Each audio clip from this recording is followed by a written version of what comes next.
Alkene के भौतिक गुणधर्म। सबसे पहले जानते हैं क्रियाशीलता। संतृप्त होने के कारण एल्केन बहुत कम क्रियाशील होते हैं। एल्केन का दूसरा गुण है अध्रुवीय प्रकृति। बच्चों, क्योंकि कार्बन और हाइड्रोजन के बीच ऋण विद्युतता में बहुत कम अंतर होता है, अतः ये अध्रुवीय प्रकृति के होते हैं। तीसरा गुण है रंग एवं गंध। एल्केन रंगहीन तथा गंधहीन होते हैं। चौथा गुण जानते हैं भौतिक अवस्था के बारे में। दुर्बल वैन वाल बल के कारण कार्बन 1 से कार्बन 4 तक के सदस्य गैस, कार्बन 5 से कार्बन 17 तक के सदस्य द्रव तथा कार्बन 18 या उससे अधिक कार्बन युक्त एल्केन 298 केल्विन पर ठोस होते हैं। क्वथनांक। अणुभार में वृद्धि के साथ साथ एल्केनों के क्वथनांक में वृद्धि होती जाती है, क्योंकि इससे पृष्ठीय क्षेत्रफल में भी वृद्धि होती है। लेकिन ये देखा गया है कि सीधी श्रृंखला वाले एल्केनों की तुलना में शाखित श्रृंखला वाले एल्केनों का क्वथनांक कम होता है। ऐसा इसलिए क्योंकि शाखित श्रृंखला बढ़ने से अणु की आकृति लगभग गोल हो जाती है, पृष्ठीय क्षेत्रफल में कमी आ जाती है, जिससे आपसी संपर्क स्थल कम होते हैं तथा दुर्बल अंतरा अणु बल हो जाता है। उदाहरण के लिए नॉर्मल पेंटेन का क्वथनांक बिंदु 309.1 केल्विन होता है। 2 मेथिल ब्यूटेन का क्वथनांक बिंदु 300.9 केल्विन होता है, जबकि 2,2-डाइमेथिल प्रोपेन का क्वथनांक 282.5 केल्विन होता है। अब जानते हैं गलनांक के बारे में। एल्केनों के अणुभार में वृद्धि के साथ साथ इनके गलनांक में भी वृद्धि होती है, क्योंकि और देखा गया है कि सम संख्या वाले कार्बन परमाणु वाले एल्केन का गलनांक अधिक होता है, क्योंकि ये सममित होते हैं। विलेयता।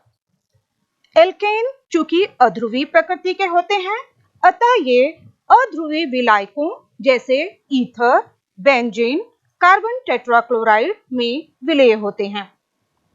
घनत्व। एल्केन कार्बनिक यौगिकों में सबसे कम घनत्व वाले होते हैं। बच्चों, चलिए अब हम एल्केनों के रासायनिक गुणों को जानते हैं। बच्चों, एल्केनों में योगात्मक अभिक्रियाएं बहुत विशेष परिस्थितियों में ही होती हैं, जबकि ये प्रतिस्थापन अभिक्रियाएं बहुत आसानी से देते हैं।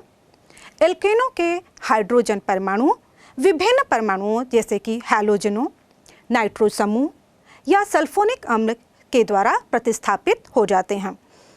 उदाहरण के तौर पर सबसे पहले देखते हैं हैलोजनीकरण। बच्चों, जब हैलोजनीकरण की क्रिया में जब एल्केनों की क्रिया विभिन्न हैलोजनों जैसे फ्लोरीन, क्लोरीन, ब्रोमीन के साथ कराई जाती है, तो एल्केनों के एक हाइड्रोजन हैलोजन समूह के द्वारा प्रतिस्थापित हो जाते हैं तथा हमें एल्किल हैलाइड प्राप्त होते हैं। उदाहरण के तौर पर जब हम क्लोरीन की क्रिया मेथेन से कराते हैं, तो सूर्य के प्रकाश की उपस्थिति में कराई जाती है, तो हमें क्लोरोमेथेन प्राप्त होता है। बच्चों, इसमें विभिन्न हैलोजनों की अभिक्रियाशीलता का क्रम सबसे ज़्यादा फ्लोरीन के साथ होती है, उसके बाद क्लोरीन, फिर ब्रोमीन और उसके बाद फिर आयोडीन। फ्लोरीन की क्रिया अंधेरे में ही हो जाती है, जबकि क्लोरीन की क्रिया के लिए हमें सूर्य के प्रकाश की आवश्यकता होती है।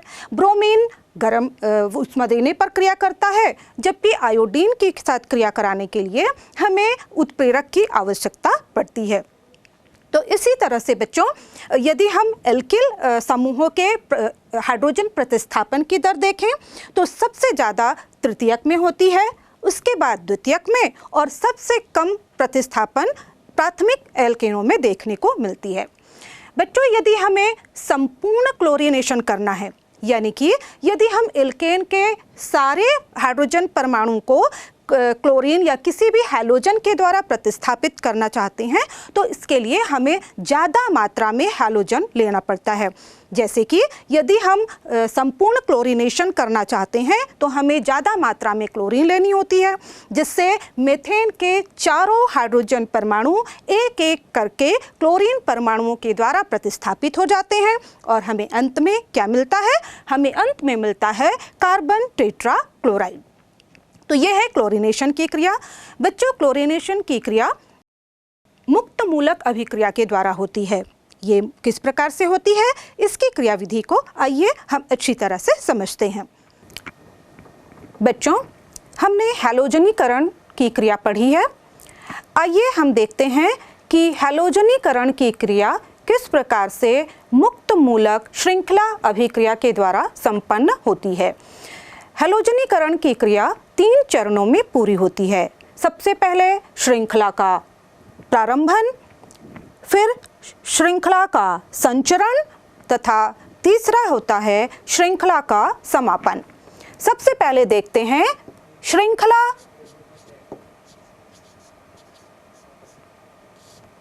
का प्रारंभन। बच्चों, श्रृंखला के प्रारंभ में सबसे पहले जो क्लोरीन अणु है उसमें समांश विदलन होता है। किस प्रकार का विदलन होता है? सूर्य के प्रकाश की उपस्थिति में समांश विदलन होता है। समांश विदलन वो होता है बच्चों जिसमें कि साझे का इलेक्ट्रॉन जोड़ा साझे सहसंयोजक बंध से जुड़े हुए दोनों परमाणुओं पर चला जाता है और इस तरह से यहाँ पर एक एक इलेक्ट्रॉन दोनों ही क्लोरीन परमाणुओं पर जाएगा और इस तरह हमें 2 क्लोरीन मुक्त मूलक प्राप्त हो जाएंगे। इसे हम कहेंगे क्लोरीन मुक्त मूलक।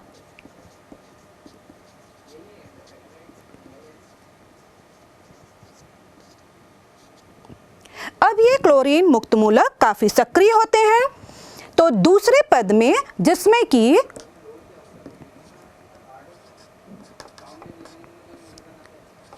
श्रृंखला का संचरण पद होगा,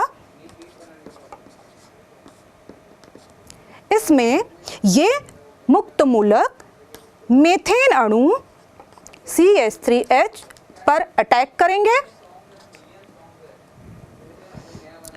इससे क्या होगा बच्चों? इससे ये होगा जो CH3 और H के बीच बंध है उसमें भी यहाँ पर समांश विदलन होगा। दोनों ही इलेक्ट्रॉन एक एक इलेक्ट्रॉन मेथिल मूलक तथा हाइड्रोजन पर चले जाएंगे और इस तरह से हमें मेथिल मुक्त मूलक CH3 मुक्त मूलक प्राप्त होगा। साथ ही ये जो हाइड्रोजन की तरफ इलेक्ट्रॉन गया और यहाँ पर क्लोराइड पर जो इलेक्ट्रॉन है दोनों आपस में बंध बनाकर HCl के रूप में पृथक हो जाएंगे। अब बच्चों, हमें यहाँ पर मेथिल मुक्त मूलक मिल गया है। तो मेथिल मुक्त मूलक काफ़ी सक्रिय होते हैं और ये तुरंत चाहेंगे कि इन्हें स्थायित्व प्राप्त हो जाए, इसलिए ये इस पर दूसरे क्लोरीन के अणु से इनकी क्रिया होगी।